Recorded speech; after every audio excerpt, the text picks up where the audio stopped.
n'abakire mu itorero barubahwa bikamera nko hanze. Ntabwo ari bibi kubaha umukire, ariko ntumuha agaciro kubwera ubukire ngo utinye kumuyobora kubera ari umukire. Kuko nagenzuye amakwe menshi yo mu itorero, ugasanga umuntu utagira imodoka nta modoka ibugeramo, ugasanga umuntu ufite imodoka butana imodoka, kandi bose ari abakirisitu, kandi bose basengera mu itorero, kandi banaririmbana bamwe muri bo. Ubwo rero iryo kamba ry'icubahiro Imana yararebye ibona ko abakene barenganye, haba mu isi haba mu itorero. Aho twabaciraho iteka, ariko Bibiliya ntiyemera ko umupasiteri uhagarariye umukumbi acuruza, kereka ari umukuru w'itorero, uwo ni ancien de l'église. Ariko umushumba witwa umushumba w'itorero ntabwo yabona umwanya wo gucuruza, ngo were n'umwanya wo kureba no kugenzura abayoboke. Gusenga everyday, gusenga buri munsi. Nusenga uzanesha, nunanigwa gusenga uzaneshwa. Senga. Twongeye kubasuhuza inshuti za gusenga everyday n'ubundi nk'ibisanzwe. Iki ni ikiganiro n'ubundi twari twaratangiranye na pasiteri kijyanye no gusobanura amakamba. N'ubundi twari tugeze ku ikamba, numva ari irya gatandatu agiye kongera kudusobanurira pasiteri, ariko nk'ibisanzwe nk'uko cano ari gusenga everyday, ndagira ngo atangira dusengera, ubundi tugire ibintu bimwe na bimwe tugenda tuganira kugira ngo turusheho kungurana ubumenyi ku bijyanye n'ijambo ry'Imana. Karibu pasiteri. Mana turagushimiye, turaguhimbajwe neza umwanya w'ingenzi uduhaye kugira ngo tuganire ijambo ryawe, kandi abana b'abantu ntabwo bazatungwa n'imitsima gusa, ahubwo isezerano ryawe ni uko dutungwa n'amagambo aturuka mu kanwa kawe. Ndagushimiye ko uratangirana natwe kugira ngo iri jambo ribashe kuduhembura ikamba ry'ibyishimo, kugira ngo abantu bose bahanira kuzakubona nugaruka mu bwiza bwawe bazaribone. Tubyambaje mu izina rya Yesu Kristo umwami wacu, amina. Ni karibu ugiye kudusobanurira ubwo ngubwo ku bijyanye naryo, n'ubundi dukomereze kuzageza igihe uzadusoreza tugakomeza n'ibindi byigisho. Ni karibu. Icyigisho gitangirira ku kamba rya mbere, kuko dufite amakamba 7 tuzahabwa tugeze mu ijuru. Nitumara kwambikwa amakamba tuzaba tukiri mu rugendo rwo kwinjira mu isi nshya, kuko aheruka si mu ijuru, ubwo aheruka ni mu isi nshya. Ni ukuvuga ngo uzanesha wese, ikamba ntabwo ari iryo waneshejwe, ahubwo ni iryo wanesheje. Twavuze ko amakamba ari 7. Ikamba rya mbere ryitwa ikamba ritangirika, rizahabwa abantu banesheje kamere. Ikamba rya kabiri ni ikamba ryitwa ikamba ry'ubugingo. Abantu bazarihabwa ni abazize ijambo ry'Imana no guhamya kwa Yesu, bazize ubutumwa bwiza bakarenganywa, bazahabwa ikamba ry'ubugingo. Irya gatatu twaganiriye ku kamba ryo gukiranuka, ni ikamba rizahabwa abarushanijwe nk'uko bikwiye bakarwana intambara nziza nk'uko twabivuze. Ikamba rya kane rero ni ikamba ry'icubahiro rizahabwa abakene banambye kuri Kristo Yesu, ariko bakanga gutezuka, kuko batigeze bahabwa icubahiro mu isi. Nta mukene uhabwa icubahiro, haba mu itorero haba no mu bapagani. Umukene arasuzugurika, ndetse n'abiyita abakristo basuzugura abakene. Nanizo mpamvu uzasanga no mu itorero abakire bakundana ukwabo n'abakene bagakundana ukwabo, nuko n'abakire b'abakristo batishimira abakene b'abakristo. Iyo ni esheke, ni ugutsindwa kwabayeho nyine, kuko usanga umukene iyo yakoresheje ubukwe udataha bafite imodoka, ariko iyo umukire udakeneye meme no gutwererwa yakoresheje ubukwe, bamuzanira n'ibyo adashaka n'ibyo adakeneye, kandi babimuhambiraho. Umugambi ntabwo ari uwo gufasha, ahubwo ni kugira ngo bamenyane nawe. Ese pasiteri, tukiri aho ngaho wenda tutari twakomeza, wenda suku kurogoya, ubwo niba abakire bagenderanira n'abakene nabo bakagenderanira, ubwo ngubwo byaba bivuze yuko amadini akunda abakire, kuko hari ibintu byinshi wenda navuga ngo abakire bayahereza. Ubwo sibyo hari ahantu byabihuriye n'ijambo ry'Imana? Ntaho bihure, n'ugutsinda ngo n'ugutsindwa kuzuye. Niba umukire wo mu itorero ahabwa icubahiro kiruta ic'umukene, akicarwa heza kurusha umukene kubera ari ubukire bwe. Ijambo ry'Imana ravuga ngo abakwiriye icubahiro tukibahe, ariko ni mu buryo bw'ubugingo, ntabwo ni mu buryo bwa materiel. Umuntu ubwiriza neza nubwo yaba ari umukene akwiriye guhabwa icubahiro, ariko siko byagenze mu matorero y'uyu munsi. Ndetse n'abahanuzi bahanura warabibonye, nta muntu uhanura umurozi ngo akore ko ufite imodoka. Kandi niba hari ikintu gihenze ni uburozi bwakwica umuntu. Umukene se yayakura he ayagura uburozi bwakwica umuntu? Ariko babakire bashoboye kubugura, bwabahesheje bya bintu, kuko abantu benshi bashaka gucudika nabo ntibabuhanuraho. Bivuze rero ngo abahanuzi b'iki gihe wenda navuga ngo igereranya rinini ku ijana ntavuze wenda byaba ari abantu bashaka guhanurira abakire gusa ibyiza bya bibi bakabiherereza ku bakene. Ni ba materialist ubu n'abantu batanga agaciro bagendere muri materiel. Ni ukuvuga ngo n'abakire mu itorero barubahwa bikamera nko hanze. Ntabwo ari bibi kubaha umukire, ariko ntumuha agaciro kubwera ubukire ngo utinye kumuyobora kubera ari umukire. Kuko nagenzuye amakwe menshi yo mu itorero, ugasanga umuntu utagira imodoka nta modoka ibugeramo, ugasanga umuntu ufite imodoka butana imodoka, kandi bose ari abakirisitu, kandi bose basengera mu itorero, kandi banaririmbana bamwe muri bo. Ubwo rero iryo kamba ry'icubahiro Imana yararebye ibona ko abakene barenganye haba mu isi haba mu itorero, iravuga ngo izababikira ikamba ry'icubahiro. Ni irya kane. Ikamba rero ry'ubwiza nabayoboye abahawe inshingano z'ubuyobozi haba mu isi haba mu itorero, ariko bakayobora neza. Abapasere bayobora umukumbi w'Imana neza bazahabwa ikamba ry'ubwiza, n'abapagani bakijijwe, kuko ntabwo wabona ubugingo buhora utemera Yesu Kristo nk'umwami n'umukiza, nabo bazahabwa ikamba ry'ubwiza kuko inshingano Imana yabaye bayikoze neza. Nizo mpamvu hariya mu Baroma 13 bavuga ngo twubahe abatuyobora. Twubahe abatuyobora kuko hari igihe nabo bakizwa bakazahabwa rya kamba niba barayoboye neza. Kandi ijambo ry'Imana ravuga ngo tubumvire tubagandukire kugira ngo amahoro abe. Kuko nubwo bayobora barahawe abantu kubw'ubushake bw'Imana, Imana niyo imika ubutware, nta butegetsi butava ku Uwiteka. Ariko kuko ahabwa ubutware agahabwa n'inkota, ijambo ry'Imana ravuga ngo mwitonde kuba adatwarira inkota ubusa. Aho rero ikamba ry'ubwiza nabayoboye neza haba hanze. Uwayoboye umurenge neza nakizwa azahabwa ikamba ry'ubwiza, uwayoboye itoro nakizwa azahabwa ikamba ry'ubwiza, ko bwose ni ubuyobozi kandi bwose buva ku Mana. None tukiri aho ngaho, umuntu wakoze ibintu byiza ariko atarigeze yakira Yesu nk'umwami n'umukiza, utarakijijwe, ubwo we bizahwaniramo nta kintu azigera abaza kuba atarigeze yakira. Nta nziragira kuko hari mu Baroma ibice 8 umurongo wa 8 haravuga ngo erega ntibishoboka ko umuntu uri mu butware bwa kamere yanezeza Imana. Ico wakora cyose rero ntiwanezeza Imana udakijijwe. Ubu bya bintu njye nkunda kubona cyane cyane nk'abisilamu bagira umwanya wo gufasha kwa muganga, bakatwara ibintu byinshi cyane bajyanye kuri Yesu Kristo. Ibyo ni imfabusa iyo utemeye Yesu Kristo nk'umwami n'umukiza ngo ubone uko iyo mirimo. Kuko ushobora kugira imirimo myiza utemera Yesu, ariko ntiwabura imirimo myiza wemera Yesu. Urumva biratandukanye. No kuvuga hari umuntu umwe ukora imirimo izaba imfabusa kuko atemera Yesu. Yego. Ako hari n'igihe ashobora kuba atari ukutamwemera, wenda nk'umuntu reka dufate nk'umwana yavukiye mu muryango w'abisilamu. Yego. Wenda twihangane kuvuga abisilamu, yavukiye mu muryango udakijijwe, ariko mu gukura kwe akura yumva yuko hari ikintu cyiza agomba kuzajya akora, atagomba kubangamira bagenzi be, atagomba gukosa, atagomba gukora ibintu bijyanye wenda n'ibyaha. Ako agakura yumva imyumvire nyine y'iwabo, adakandamiza abandi, ariko atemera Yesu, atarigeze wenda abona niba navuga yigishwa. Turabizi mu isi dufite amatsinda y'inyangamugayo, dufite amatsinda y'imfura ku isi bakora byiza cyane, ariko kuko batazi Yesu baracari mu butware bwa kamere. Icyo gihe Yesu Kristo avuga ngo ninje nzira n'ukuri n'ubugingo, nta muntu ujya kwa data ntamujanye, ninde wakugezayo? Kandi noneho uri umuntu uri mu butware bwa kamere kuko atanezeza Imana, wowe inyangamugayo ntabwo yashobora kwera imbuto z'umwuka ngo zuzure. Oya ntibyashoboka, kuko ahangaha tugiye kuganira ku kamba ry'ibyishimo. Twari tugeze ku ikamba rya kane. Ikamba rya kane ni ikamba ry'icubahiro, irya gatanu ikamba ry'ubwiza navuze ry'abayobozi. Irya gatandatu rero ni ikamba ry'ibyishimo. Ikamba ry'ibyishimo rero, ibyishimo ni imbuto y'umwuka. Usonye mu Bagalatiya ibice 5 umurongo waho wa 22 haravuga ngo dore imbuto z'umwuka: urukundo, ibyishimo, amahoro, kwihangana, kugira neza, ingeso nziza, kugwa neza, gukiranuka, kwirinda. Bimeze bityo nta tegeko ribihana. Bisobanura ngo nta mupagani wishima. Mupagani hubwo agendera mu ruhande rwo kunezerwa, ariko umukristo yabigira byombi. Umukristo yakwishima kandi akanezerwa.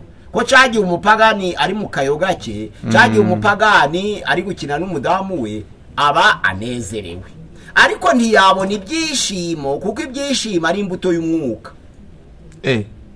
ubwo rero wadutandukanyiriza umunezero n'ibyishimo bitandukanye. Izo mpamvu nshaka kuvuga ko ibyishimo hano mu Bagalatiya ni imbuto z'umwuka. Ntabwo rero waba utarahawe umwuka wera ngo uhabwe iyi mbuto y'ibyishimo. Bivuze ngo ku mwanya wa kabiri. Kandi ijambo ry'Imana rivuga ngo abameze batyo nta tegeko ribahana, nuvuga ngo umuntu abasoje gukiranuka. Iyo ufite urukundo ukagira ibyishimo, ukagira kwihangana, ukagira amahoro, ukagira kugira neza, ingeso nziza, kugwa neza, gukiranuka no kwirinda, ubushoje byose. Bivuze ngo ubugingo uba ubukabakabye. Bivuze ngo umuntu wanyweye vino ye cyangwa itabi rye cyangwa iki aba yanezerewe, ako nta byishimo aba afite. Aba yishimye. Ni itandukaniro. Nuko ibyishimo biza gusa bitanzwe n'umwuka wera. Kandi nahara muri Yesaya 48:22 aravuga ngo nta mahoro y'abanyabyaha Uwiteka agira, kuko amahoro nayo ari mu mbuto z'umwuka. Urukundo, ibyishimo, amahoro. Nta mahoro y'abanyabyaha byanditswe no muri Yesaya 57:21. Nta mahoro y'abanyabyaha ni Uwiteka agira ingabo avuga. Ntabwo rero abapagani bagira amahoro. Ubwo rero bisobanuye ahubwo bagira umutekano. Hari ukuntu rero dukoresha amagambo ukuntu kutari atari muri sanse yayo. Muri Bibiliya abapagani bagira umutekano. U Rwanda rufite umutekano. Abapagani bagira umutekano, ariko ntabwo bagira amahoro. Kuko amahoro nibwo bugingo bw'umuntu. Hariya mu gitabo cy'Imigani ibice 12:30 muri Bibiliya y'Ikinyarwanda aravuga ngo umutima utuje nibwo bugingo bw'umubiri, ariko muri Bibiliya y'Ikigiriki nasomye nsanga bakoresheje ijambo kara, ibyishimo, baravuga ngo ibyishimo by'umutima nibwo bugingo bw'umubiri. Nukuvuga ngo umupagani ntiyagira ibyishimo by'umutima kuko waranezerwa, ariko ubwo nta bugingo yagira kuko umunezero ntuhabwa tangwa n'umwuka wera. Nizo mpamvu rero abapagani baranezerwa ariko ntibishima, nkuko abapagani bagira umutekano ariko ntibagira amahoro. Aranezererwa mu kanya, anywa inzoga, anywe wenda yumve yabaye neza, ejo bibe byahindutse, mu kanya abona amafaranga, ayo mafaranga namara kumva hari ikigeragezeho n'ubundi yumve birarangiye, atongane wa mugani, ariko afite ibyishimo. Ibyishimo ni umwuka wera, abavuye mu butware bwa kamere icyo gihe ahinduka umwana w'Imana, none agasoza Abaroma 8:14. Abayoborwa n'umwuka w'Imana bose nibo bana b'Imana, nta wayoborwa n'umwuka w'Imana ngo atukane. Reka dukomeze none dusobanurire. Ibyishimo rero mvuze ko bidahabwa abapagani kuko ari imbuto y'umwuka. Hariya rero mu Bafilipi igice cya mbere haravuga ngo ikamba ry'ibyishimo ryanjye nuko abumvise ubutumwa bwiza bahagarara bashikamye. Ikamba ry'ibyishimo, ngo bazahabwa ikamba ry'ibyishimo nyine. Ikamba ry'ibyishimo byanje nuko abumvise ubutumwa bwiza bahagarara bashikamye. Ubwo rero ikamba ry'ibyishimo rizahabwa ababwirija ubutumwa bwiza bagahindura benshi. Nkuko navuze ngo abazahabwa ikamba ritangirika ni abanesheje kamere, abazahabwa ikamba ry'ubugingo ni abazize ijambo ry'Imana no guhamya Yesu, abazahabwa ikamba ryo gukiranuka ni abarwanya intambara nziza bakarushanwa nk'uko bikwiye, abazahabwa ikamba ry'icubahiro ni abakene banambye kuri Kristo ntibatezuke kugira ngo Imana ibakure muri ako kangaratete. None abazahabwa ikamba ry'ubwiza ni abayoboye neza, baba bo hanze baba b'imbere. None ikamba ry'ibyishimo ni ababwirije ubutumwa bwiza bakihanisha benshi. Muri Daniel igice cya 12 umurongo wa 1 kugeza kwa 3 haravuga ngo maze icyo gihe Mikayeli wa mutwaro ukomeye aza uhagarikira abantu bawe azahagabuka. Azaba ari igihe cy'umubabaro utarigeze kubaho uhereye igihe amahanga yabereyeho ukageza icyo gihe, maze abantu bawe bazabanditswe mu gitabo bazarokorwa. Ijambo ry'Imana rivuga ngo benshi bazakangukira ubugingo buhoraho, abandi bazakangukira gukorwa n'isoni no gusuzugura iteka ryose. Umurongo wa 3 baravuga ngo ariko abanyabwenge bazarabagirana nk'umuco w'isanzure ry'ijuru, n'abahinduriye benshi ku bukiranutsi bazakajya inyenyeri iteka ryose. Nuvuga ngo ni ishema rikomeye kuba warabwirije umuntu agakizwa. Iryo shema rikomeye rero Imana izareba warakijijwe nibyo, ariko niba warakijijwe ntabwo bihagije kuba utaragize uhindura, kuko ikimenyetso cyo gukizwa ni ukugira uhindura. ijambo ry'Imana riravuga ngo iyo wemeye Yesu Kristo nk'umwami n'umukiza umubwira abantu ruvuga ngo hari n'indirimbo ndetse yo mu gushimisha ivuga ngo numara kumwemera uwo mukiza wawe uhamye mu bandi ibyo yagukoreye usabe n'Imana ibahishurire Yesu bahabwa ubwo buntu wahawe nawe niyo nshingano y'abakiriye ubutumwa bwiza bwa Yesu Kristo. Nukuvuga ngo iyo bisorera mu nshingano ikomeye Yesu yategetse muri Mateyo 28 umurongo wa 18 kugeza 19 avuga ngo nawe ubutware bwose mu ijuru no mu isi nuko mugende muhindura amahanga yose kuba bigishwa banjye mubatiza mu izina rya Data wa twese n'Umwana n'Umwuka wera kandi mubigisha kwitondera ibyo nababwiye nanje ndi kumwe namwe kugera mu mpera y'isi babandi bahinduriye benshi ku bukiranutsi bazaka kinyenyeri iteka ryose guhindura abantu ku bukiranutsi. Iyo ni inshingano y'abantu bose bahamagawe nka za ministeri abantu bakora mu itorero imirimo. Bamwe bahamagaye kuba intumwa, abandi bahamagarwa kuba bahanuzi, abandi bahamagarwa kuba bavuga ubutumwa bwiza, abandi bahamagarwa kuba bungeri, abandi bahamagarwa kuba bigisha. Ariko abo bose intego yabo ni ukugira ngo bamamaze ishimwe bahindurire benshi ku bukiranutsi. Niba uri pasiteri ntari ukwicara mu rusengero gusa ngo uyobore abakijijwe, ahubwo nawe ukwiriye gushakisha inzira urakoramo kugira buhindura. Usanga kenshi mu matorero usanga gahunda yo gukora imihango yo guhagarika abakoze ibyaha ariyo bitayeho, ntamenye ngo niba mpagaritse babiri nazanye bangahe.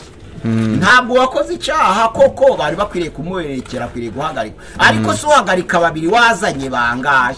Uzi ukuntu abo bantu babiri baruhije uwabigishije ngo bahinduke, urabahagarika wishimye nta burazana.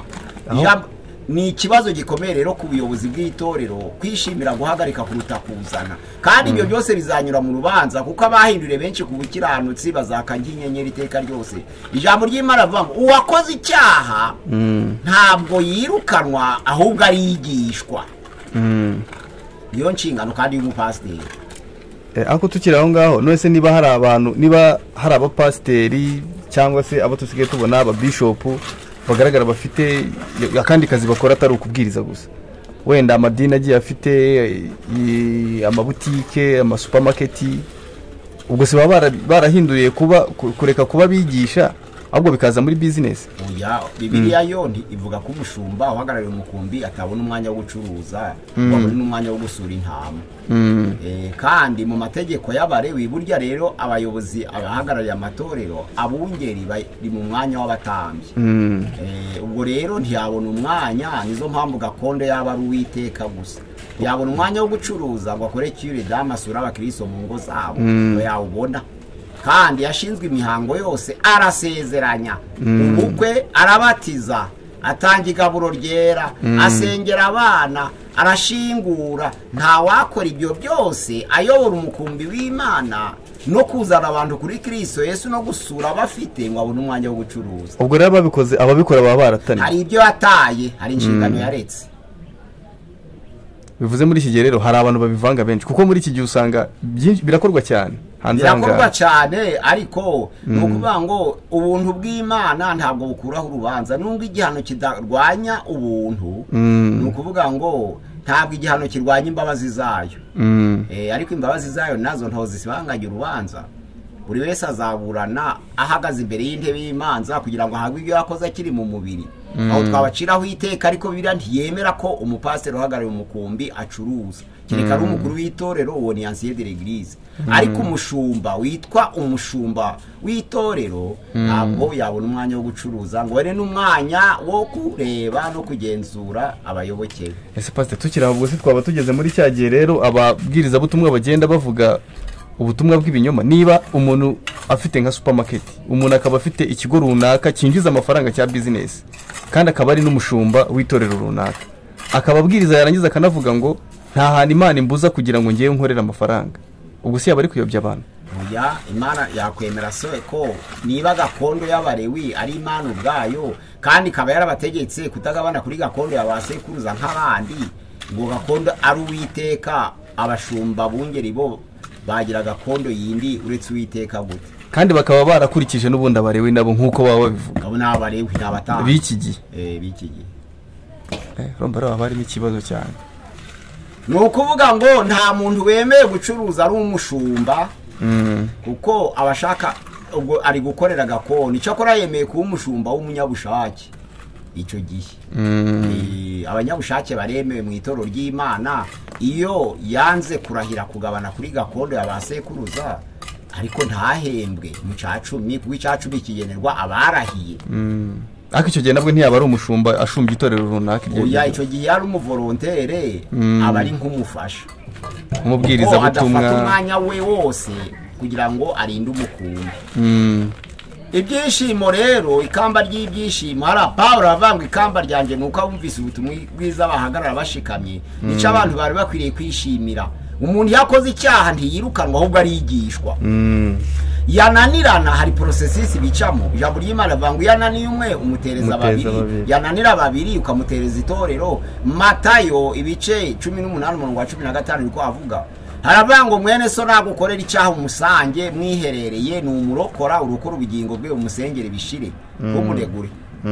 Ariko na resist akangaza na mugenzi wawe mu nkuje ubucuti kugira ngo mumwinginge mumubwire niyanga mumwereke itoro niri mwigisha akemera muramurokore mugenzi wanyu. Ariko ku ntambwe ya kane ngo niyangira n'itorero mumfate nk'umunyamahanga. Ijambo ry'Imana kuvuga ngo mumfate nk'umunyamahanga ntirivuga ngo mumwange ivuga ngo umuntu makomeze mu mugendere mureko mwahenda henda kazagaruka mumwereke ingeso nziza n'imirimo myiza. Imirimo myiza yanyu nizamwihanisha kuko ni murakara nabazarakara. Urumva muri iki gihe umuntu biroroshye hari amatorero n'amadini menshi ubwo wenda sinzi uko nabivuga aravuga ngo mvuye muri iri ngiri wenda bambujije ibi ndajya muri indi n'ubundi ibi byo barabinyemerera ugasanga abantu babayeho kubwo niba wenda tuvuge urusengero runaka rwemera abantu bakunda gupfa amadisipline niba rwemera imisatsi miremire kutogosha nibyo navuze ubushize ntabwo idini rihesha ubugingo cyane ariko Yesu Kristo niwe utanga ubugingo. Ntabwo rero idini ryagutoza gukora byiza tibyabonekamo nta dini riba mu ibyiza. Ariko Yesu Kristo ari we waguhinduye akwigisha gukora ibyiza. Narizo mpamvu usanga abantu bashaka kwigisha nk'abantu imiturire bakabigisha kwambara bakabigisha imirire icyo gihe babindyarya ibyo abikora udahari none wabuhara akakora ibyo ushaka. Ariko iyo Yesu Kristo amuhinduye uwo Yesu Kristo yabujije kugira icyarya ntabwo azakira igiteka ryose. Uwo Yesu Kristo yabujije kugira icyo yambara ntabwo azacambara iteka ryose nubwo mwamwosha nubwo mwamushuka. Ariko impamvu abantu biyumanganya wababuza kwambara bimwe bakanabyambara nuko babibwiwe n'abantu. Nta mbaraga rero zaba mu bantu zabasha kuhindura abandi ahubwo imbaraga za Yesu Kristo. Abantu barakwiye gufata umwanya uhagije wo kwigisha Yesu aho kugira ngo ufate isaha wigisha ku gitambara cyo mu mutwe kitagira akamaro ahubwo igisha Yesu azamwigisha gutega. Aho kugira ngo urigisha ku pantaro bwire ahubwo igisha abantu kumenya Yesu bazabigisha kudodesha. Aho kugira ngo urigisha ibyo kurya runaka ngo ingurube n'iki n'ibizira ahubwo igisha Yesu Yesu azigisha kurya ntabwo azahindura. Ikamba ry'ibyishimo rero n'abantu babwirije ubutumwa bwiza bakihanisha benshi kandi Pawulo aravuze ngo ikimpesha ikamba ry'ibyishimo nuko nabona ubutumwa bwiza nabwirije abantu babushikamyemo bagakomera. Noneho rero ibyishimo nibwo buzima kuko ijambo ry'Imana ravanga ibyishimo by'umutima nibwo bugingo bw'umubiri n'ubanga ubugingo bwacu buturuka mu byishimo dufite. Iyo wishimye unaba muzima guhora umuntu arakaye byazana n'uburwayi. Ariko iyo wishimye kenshi ubona abantu bamwe barwara za hypertension iyo murakaje umutima urahagarara. Aba muzima gusa iyo yishimye urabona ko ibyishimo bindutse n'ubugingo bw'umubiri. Nubango uramubwira mwaje impaka akaba yikubise hasi. Nza abantu benshi bapfuye kubera yagiye impaka rwa hypertension. Bivuze rero muri iki gihe byagorana yuko ngiye mbona hari nta dini na rimwe navuga ry'ukuri. Oya nta dini ritanga ubugingo. Yesu Kristo ni utanga ubugingo akabuha abanyamadini hu. Ushobora kuba mu idini rero utagira ubugingo cyangwa ukawuribamo ufite ubugingo ariko utarabuhawe n'idini warahawe na Kristo kumenya Yesu.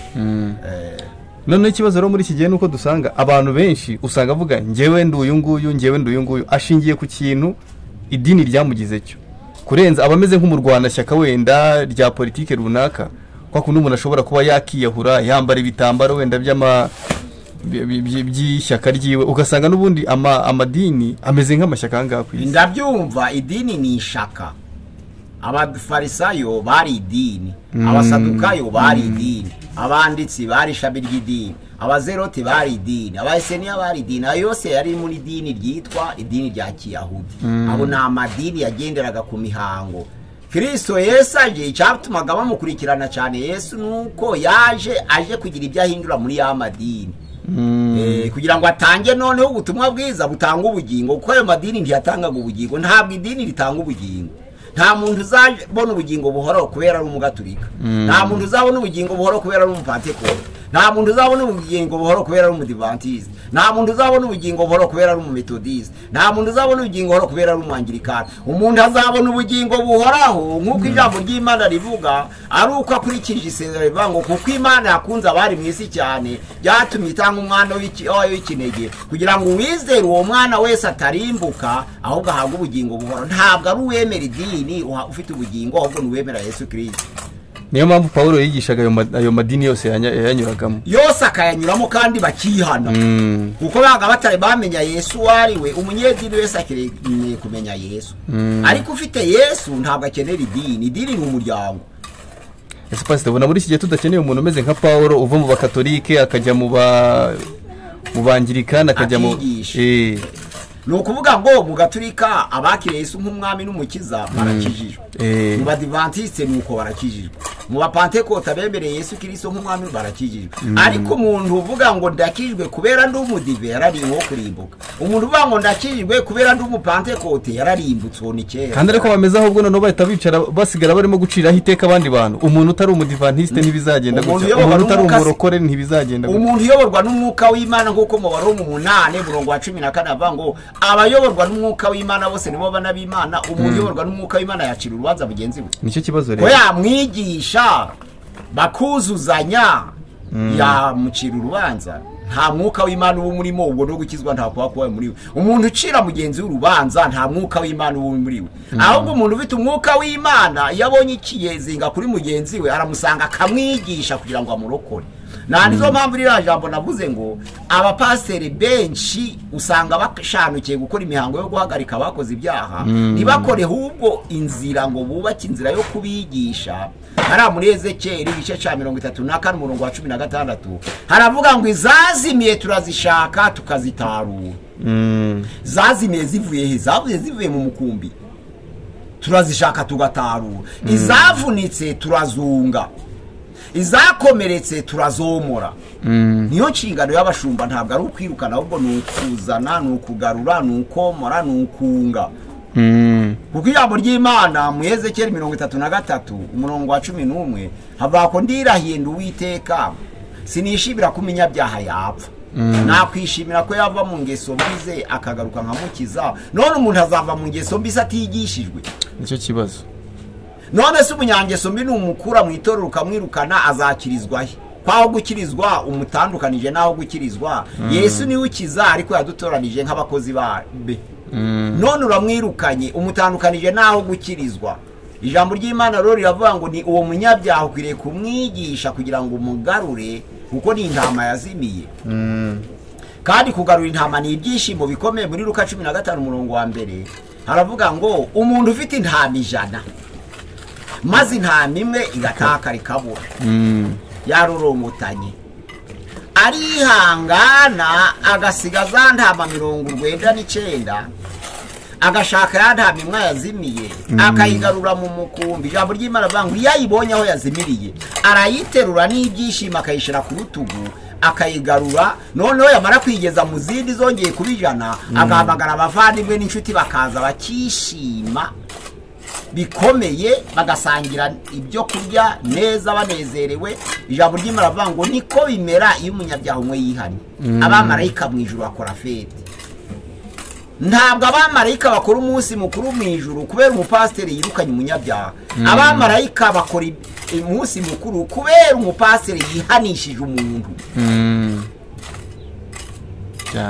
Nta nizo mpamvu rero kuko ijuru abantu benshi ntibara agaciro kuko kenshi batabonye ababwira uko rimeze. Ariko Pawulo yavuze amagambo agaragaza uko risa, na Yohana yarabivuze amaze gusura iryo juru. Pawulo amaze gusura iryo juru mu Bakorinto ba kabiri ibice 12 umurongo waho wa mbere kugeza ku murongo waho wa 7. Umurongo wa mbere wa kabiri aravuga ngo nzi umuntu wagiye mu ijuru rya gatatu ahise imyaka 14. Niba yarari mu mubiri simbizi, niba yarari mu mwuka simbizi, ariko cyunzi cyo yamanukanye bikomeye. None hari ku murongo waho wa 7 aravuga ngo kugira ngo nta kwishira hejuru ku biti birenze bikwiriye, nibyo nayishuriye n'umwami wanje ntabwo igishakwe cyo mu mubiri ariyo ntumwa ya Satani yo kunkubita ibifunze ngo nta kwishira hejuru. Aravuga ngo kubw'ibyo ninginga umwami wanje gatatu ngo kimvemo ngo arapakanira ngo ubuntu bwanje buraguhagije. None havuye mu ijuru amanukana rya jambo rivuga ngo ibyarinda mu yanje nabitekereje ko ari igihombo kugira ngo ntazabura Kristo ndonke Kristo. Ndetse n'ibyarinda mu yanje nabitekereje ko ari igihombo kubw'ubutunzi butagira akagero ariko kumenya Yesu Kristo. Kubw'uwo natekereje ibyanjye byose mbibona ko ari amase kugira ngo ndonke Kristo. Bisobanura yahaye agaciro rya juru yasuye arirutisha ibyaba inyungu zo kwisi byose. Na Mose nawe yarakwiriye kuba umwana koko umukobwa wa Farawo kandi yarabyemerewe. Yakuriye mu kigo cy'ibwami agera ku myaka 40 ari kwa Farawo yari yemewe. Ariko Abaheburayo 10 mu murongo wa 24 kugeza 26 haravuga ngo kwizera niko kwatumye Mose amaze gukura yanga kuba umuhungu w'umukobwa wa Farawo, ngo ahitamo kurenganwa n'ubwoko bw'Imana aburutisha kumara umunezero w'igihe gito y'ibyaha. Uko yabonye ko kurengana bamuhoye Yesu Kristo ari ubutunzi buruta bw'abanyegiputa bose, ngo yatumbiraga ingororano azahabwa. Turi kuvuga amakamba tuzahabwa tugeze mu ijuru kugira ngo abantu bumve agaciro k'ijuru. Abantu benshi banze guhara iby'isi kuko batabwiwe ijuru. Abantu benshi n'abasadukayo bavuga ko ijuru niba ritarimo kurongora batarishaka.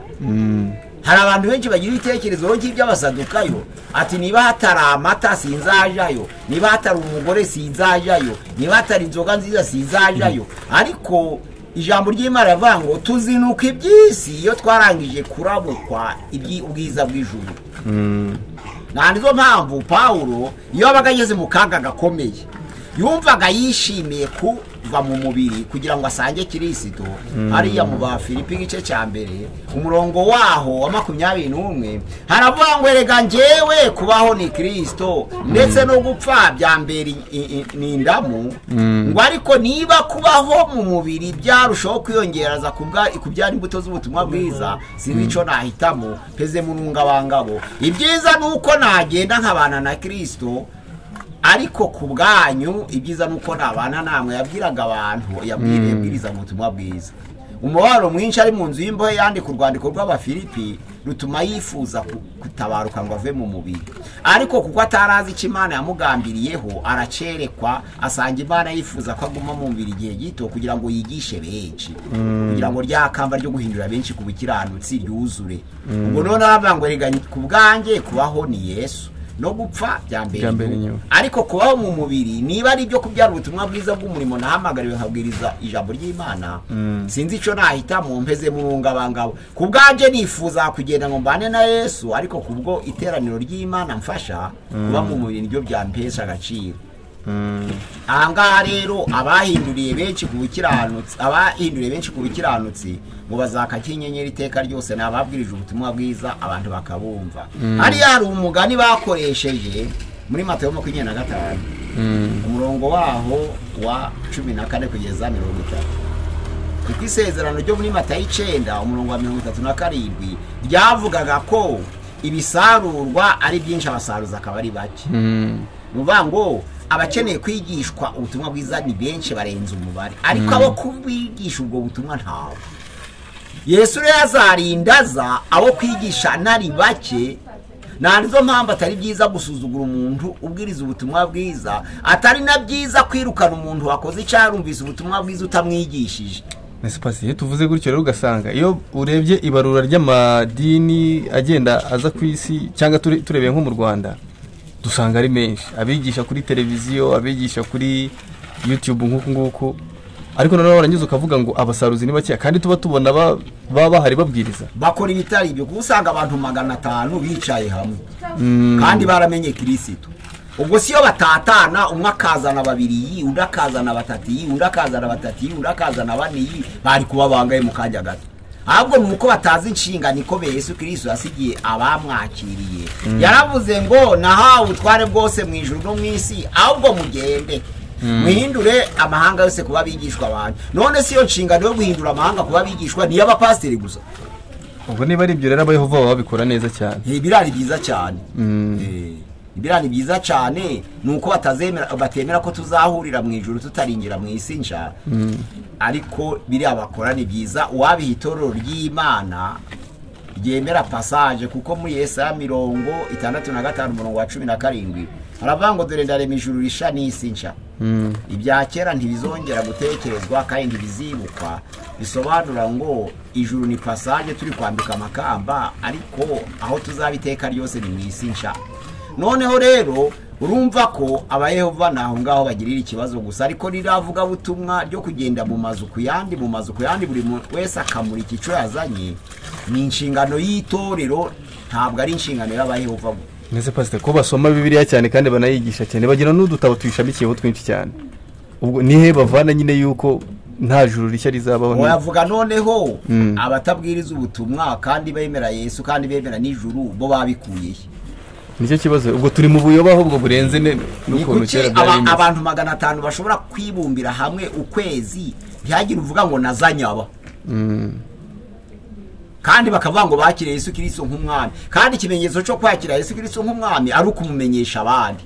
Hariya rero uramugani yo kuvuga ngo umugabo yagiye gufata urugendo, noneho umutunzi aragenda ariko asiga abagaragu. Umwe amuhita 5, undi amuhita 2, undi amuhita 1. Wa undi wahawe 5 aragenda arazigenza zikuramo izindi 5 zibicumi. Wa undi wahawe 2 aragenda arazigenzura akuramo izindi 2 zibenye.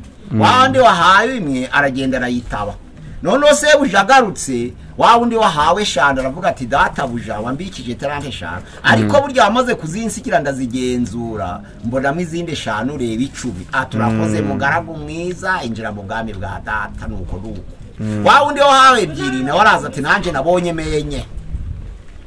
Noneho rero aravuga ati wampaye 2 ndazigenza nkuramo izindi 2 akirenye. Aravuga ati nuko mugaragu mwiza injira mu bwami bwa data basobuja. Noneho wa undi wahawe 1 aravuga ati ngewe rero nabonye ko uhunika ibyo utagosoye, mbona ko usarura ibyo utabibye, ngira ubwoba mbona ko urumenya mwanga ndayihisha. None uko ayimpaye wakabyara we aravuga ati wa mugaragu wa mubiwe yabaye warananiwe kwigenza ariko ukayihumye akayingenzereza nkaba nsanze yarabonye akanyungu. Aravuga ngo nibagufate bakubohe bakujugunye mu itanura ry'umuriro aho bazahekenyera amenyo. Noneho rero ijambo ry'Imana rivuga ngo itaranto zisobanura ubundi impano twahawe. Uzi kuvuga ubutumwa ariko ukibaza bwa butumwa bwazanye nde? Uzi guhanura ariko warahanuye ihakizwa nde? Kuko ya mihamagara ivuga ngo bamwe bahamagawe kuba intumwa, abandi bahamagarwa kuba abahanuzi, abandi bahamagarwa kuba ababwiriza ubutumwa bwiza, abandi bahamagarwa kuba bungeri, abandi bahamagarwa kuba bigisha, ndetse hari n'abadiakoni, hakaba n'abaririmbyi, hakaba n'abakuru b'amatorero. Abo bose uwo murimo ntabwo ari uwo kwinezeza, n'uwo kuzana abantu kuri Kristo. Umudiakoni ntabwo azahabwa ikamba ry'ubudiakoni bwe ataragize wazana kuri Kristo akoresheje ubudiakoni bwe. Nizo mpamvu ijambo ry'Imana rivuga ngo imirimo yo gukiranuka muri Petero ya 1 igice ya 12 haravuga ngo mugire ingeso nziza imbere y'abapagani, kugira ngo nubwo bamwe babasebya nk'abagizi ba nabi, ariko nibabona imirimo myiza yanyu bazarushaho guhimbaza Imana kuri wa munsi wo kugenderwa nta jambo mwavuze, bisobanura ko n'abadiyakoni iyo bakiriye neza hari uwihana, n'abaririmbyi iyo baririmbye neza hari uwihana, n'ubwirije yabwirije neza hari uwihana, n'usengi yasenga neza hari uwihana. Ariko ikibazo nuvuga ngo ndi umusenzi, kuva igihe watangiriye gusenga hakijwe bangahe? Ikibazo nuvuga ngo ndi umuvuga butumwa, kuva igihe wavugiye ubutumwa hakijwe bangahe? Kuvuga ngo ndi intumwa, kuva igihe wahamagariwe kuba intumwa hakijijwe nde? Kuvuga ngo ndi umwarimu, kuva igihe wabereye mwarimu hakijijwe nde? Ndi umuvuga butumwa, kuva igihe wavugiye ubutumwa bwiza hakijijwe nde? Ndi umuririmbyi, waririmbye hakizwa nde? Ni Imana izabaza. Ubwo rero ijambo ry'Imana avuga ngo impano twahawe tuzikoreshe nk'uko Imana yazitugeneye kugira ngo tuzibyaze umusaruro, kandi noneho ikamba ry'ibyishimo tuzarihabwe tugeze mu bwami bw'iteka. Imana yacu ihabwa icubahiro kugira ngo twese tuzirikane aya magambo.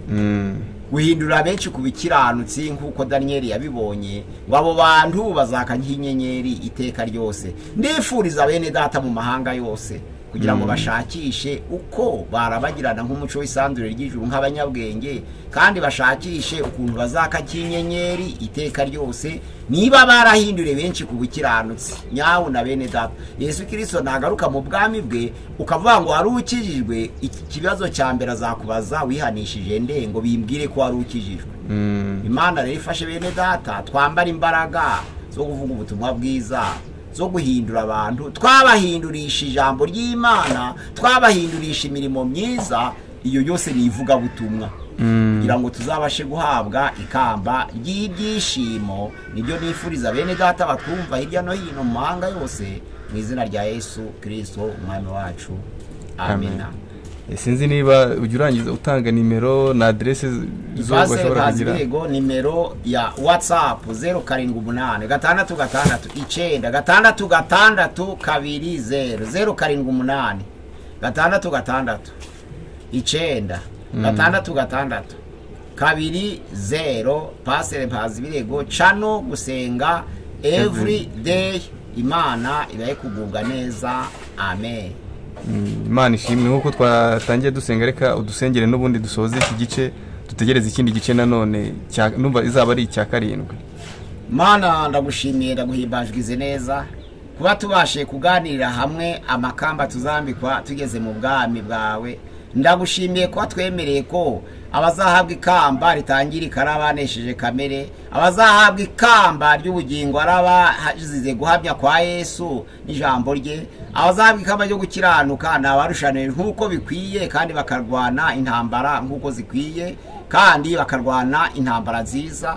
Ndagushimiye ko yemeye ko azahabwa ikamba ry'icubahiro ari abakene banambye kuri Kristo, abazahabwa ikamba ry'ubwiza ari abayoboye kuko bikwiye. Ndagushimiye ko turangije ikamba nono ry'ibyishimo ku bantu bavuze ubutumwa bwiza bakihanisha benshi. Inshingano ikomeye Yesu Kristo yadusigiye nivuga ngo tugende duhindura amahanga yose kuba bigishwa bawe. Iyo ni inshingano ikomeye, kandi nkuko waduhamagaye ngo turabatangi b'ubwami, turishanga ryera, turi abantu waronse kugira ngo twamamaze ishimwe. Waraduhamagaye dukura mu mwijima utwinjiza mu muco wawe itangaza, natwe uduhe gukura abantu mu mwijima tubageze mu muco w'itangaza, kugira ngo nugaruka mu bwiza bwawe twese tuzabwe ikamba ry'ibyishimo.